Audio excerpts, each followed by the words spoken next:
Greetings, readers of Game Zone. My name is Tom Caswell, I'm Tatiana. my boss, and we are in our brand new studio. Yay, guys, we made it. Thank you for all your help. We finally made it. No, we are stuck in, what are we at, the Stanford? The Stanford Hotel. Stanford Hotel in San Francisco. And a really cool thing about San Francisco, it is the location of the upcoming video game, Watch Dogs 2, which we got to play today. Yeah, we got about 2 hours hands-on. A little less. About 5 hours into the game. Yep. They dropped us in 5 hours into the game, gave us a set of hacks, skills, money, much money. Yeah, we had our quadricopter drone, and we had our RC drone as well. I've been really looking forward to playing Watch Dogs 2. It was really good to get my hands on it, and it definitely seems that they are listening to the feedback that people gave Watch Dogs 1 in terms of, you know, Aiden being this, like, who's the main character of the original Watch Dogs, the main character of Watch Dogs 2, Marcus Holloway, more youthful, more jovial, a lot more fun and vibrant. You've got a weird relationship with technology, you know that, right? Which is something that I think the first game was severely lacking. The color of the world as well. San Francisco, obviously a much more colorful and vibrant city compared to Chicago. And then just the abundance of things you can hack and the ways you can hack them. To the point of it almost being overwhelming, I feel. I want to say that overwhelming feeling really comes from being dropped 5 hours into the game with all of these features already given to us. We don't have any time or any opportunity to progress, to learn these things ourselves. What I really liked about it was, especially in Watch Dogs 1, I was talking to the game director afterwards, and I said how in Watch Dogs 1 it did feel kind of linear, even though we had, you know, all the hacking skills. You know, it felt like I was directed specifically to hack a certain camera, and then from that camera hack a certain vehicle, whereas because you can hack a car and make it go any which way direction you want, or you can hack a camera and have it do an abundance of new things, it allowed for, like, when we got to that first area in the mission, I was kind of like, okay, where do we even begin? Do we jump in the water? Do we parkour? The gunplay didn't feel that tight to me. The few chances that we did bring up guns, first off, there were just like so many enemies on screen, I didn't even know where to begin shooting. But the gunplay felt not as tight as, say, something like Grand Theft Auto 5, which obviously this kind of emulates in an open world. But the driving did feel different, something that was much improved. We were driving around a taco truck, we drove a bus, and instead of those things feeling identical or very similar to each other, they both handled They were very unique. differently. Yeah, I really liked the way that they integrated the aspects of like hacker culture and like millennial culture into the different tropes of a game. So like side missions is handled through an app that is kind of like Lyft or Uber, where you drive somewhere and you like pick someone up and then they tell you to do something a little bit more dangerous, reckless than, say, Uber. Some people die and A lot of people died. pedestrians. I killed a lot of people. Didn't drive over any dogs though. Thank God. No. Thank God, all those Yorkies were Yorkies safe. and German Shepherds. Yeah, just safe. everywhere. You know, I asked if they went to the bathroom. Yeah, and we didn't get an answer. We do not know if the dogs poop or pee in this game. I'd like them to. You know what? If the dog mechanics is up to snuff, then I think If, you know, it's like a 10. If they can make fish next gen in a Call of Duty game, Yeah. they can make dogs next gen. For Watch Dogs 2. We did a cool side mission where it's an Instagram-like app, and you can take selfies at certain landmarks, and that will help you gain followers, which is the XP of the game. And the more followers you have, the upgrades and stuff. You could 3D print all your weapon mods. So the world is tightly integrated into the gameplay. Yeah, I was about to say, like, the way they integrated upgrading weapons was a lot. I don't know, it just made a lot more sense in that techie kind of feel. Mm-hmm. Just more sense than somebody walking up to a pawn shop and being like, let me just... Right. Or like, This on or there. just being an app in your phone. Yeah. Like, Because that just doesn't even make sense. yeah, and I mean, you know, 3D printing a scope for a gun. And if you buy clothes, they go into a locker. Yeah, exactly. Yeah, there's a vending machine for clothes, and then you have your locker right next door. We did see an Easter egg, which means that there is hope for Aiden and his siblings or family. So speaking of characters from Watch Dogs, T-Bone, who features heavily in the first Watch Dogs game and also has his own single-player DLC for Watch Dogs, it was confirmed that he is in the game. He helps Marcus and the new DedSec crew in their hacking, Stuff. adventures. And then we saw the villain Douche McMahon. Douche McMahon bun. Yeah, who is kind of like the Ultra trendy hipster, has a man bun, does yoga. I mean, also a megalomaniac villain. right? Yeah, you know those things too. Because Yeah. yoga and megalomaniac just. Well, you just have to be a megalomaniac. You have to find Zen. You have to be at one with yourself, at one with the universe, in order to Control and manipulate everyone. Exactly.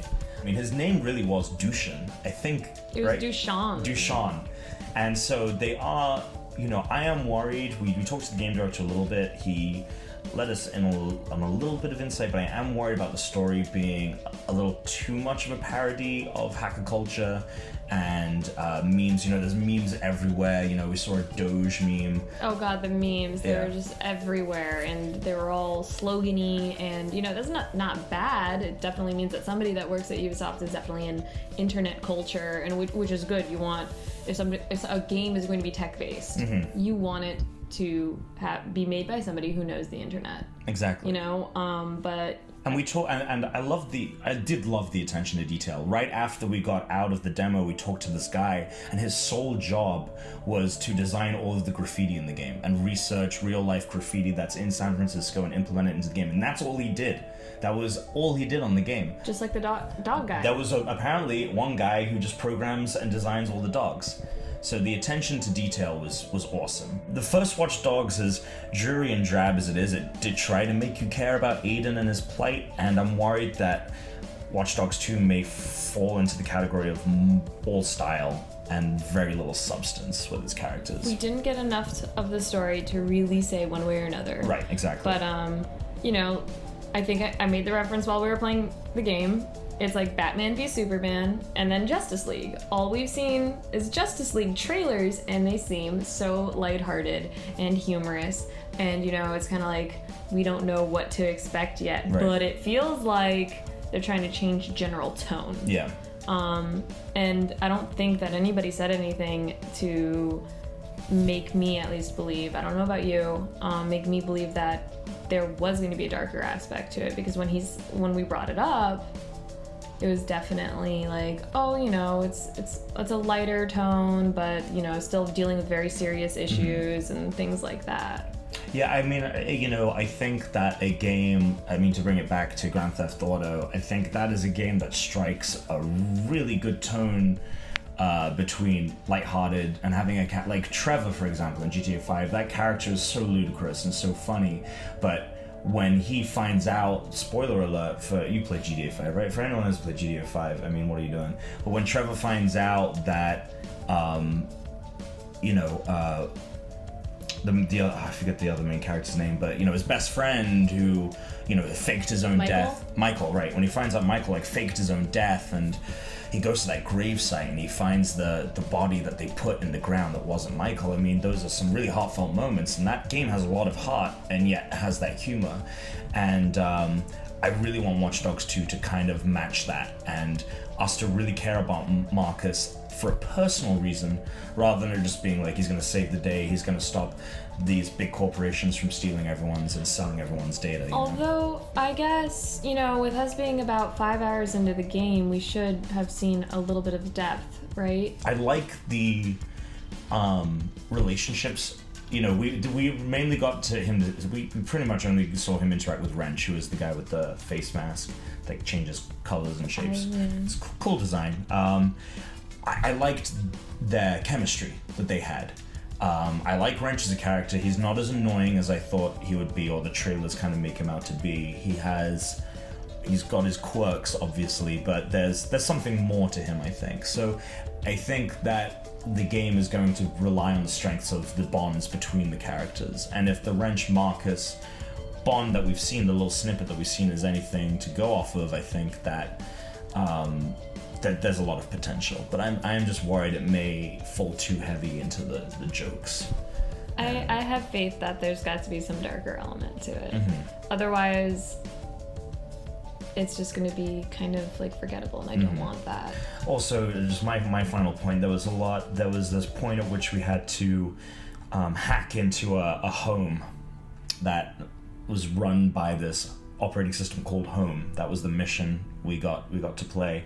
And when we got there were a lot of new features like security bots and cameras that we hadn't even gone over, and that again was very confusing. Like, we made this robot fall in love with us, but then it ended up just hurting us. I was very confused. It was kind of like humping us there with very stiff love. Yeah, very stiff and very painful love.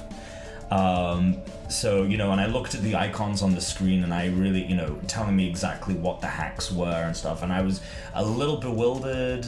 I feel like we kept relying on the same things just because we're like, I know this works and it makes it go away, but I don't know what the other things will do, but I want to finish this mission without dying. Exactly. Because it's so easy to die. It is so easy to get caught. Once you trip over the... Once you set an alarm off or a guard finds you or anything, like, you're swarmed. You have to be sneaky. You have to be clever. You have to employ tactic. Or, I mean, how many times did we meet our end? Quite a few. And we're going to edit a few of those out because some of them were embarrassing. Because we only died 2 times, right? Just the twice. Honestly, I think it's the pressure of, like, playing for a recording. You have a limited time. You want to show as much off as you can, and then also kind of being overwhelmed with all the mechanics. So hopefully, when I and players get their hands on the game and learn those mechanics more, and don't have to they're not up against a 2-hour time limit, they'll be able to have a little bit more poise, a little bit more dexterity, and maneuver those situations. But it does seem, if that is an indication of how it's going to be, though, like, I think they do want to have the option of, you can go in guns blazing if you want, but it does punish you for that, like, severely, with just an abundance of enemies and coming in from all directions. Such punishment. I mean, how far can you get within this 2-hour span with all of these skills you don't know how to use? Exactly, just throwing quadricopters everywhere. But I enjoyed it, and it looked great, and it looked like they really were, if anything, trying their hardest to appease and listen to the gamer. And that's really important. I feel like that's an important move that any developer can do, is to say, you know what, people didn't like the driving in Watch Dogs 1, so what do we have to do in Watch Dogs 2? We have to fix the driving. I mean, every vehicle has to be unique or something like that. There has to be some kind of difference. Mm-hmm. And then, I feel like they're employing that throughout the rest of the game. Yeah. They're just looking at the rest of the game and they're saying, what did people say? You know what, it hurt that they said this, but... we've got to put it in and fix it, even though we thought we did right, And I just want to say as well, like, all the devs that we talked to, like, we were in the text, like, all those devs are really nice. And I think it's because they're genuinely proud of the product, and passionate too. They are really passionate about it, and it shows in the work. The fact that they have a guy who just does the graffiti, like, the design of the game, and he seemed to love what he did. Yeah. Love the fact that they were able to do that, and I feel like it really shows in the vibrance of the world. Like, walking through San Francisco today and then playing it today, it felt, there were some things that were cut out, but it had to be cut out because otherwise, you're never going to leave San Francisco, which you can.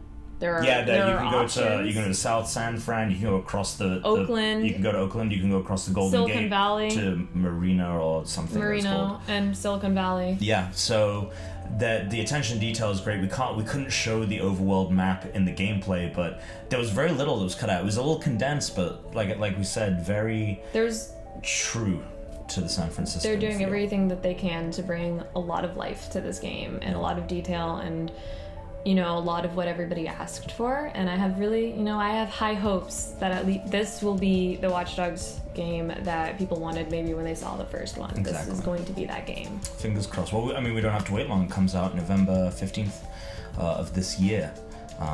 So that's in less than 2 months away.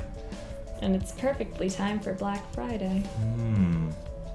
So, after you guys saw the gameplay, let us know what you thought of Watch Dogs 2, anything you noticed, and stay right here on GameZone.com, Facebook.com/GameZone, and let us know what you thought. And thank you for watching. Thank you.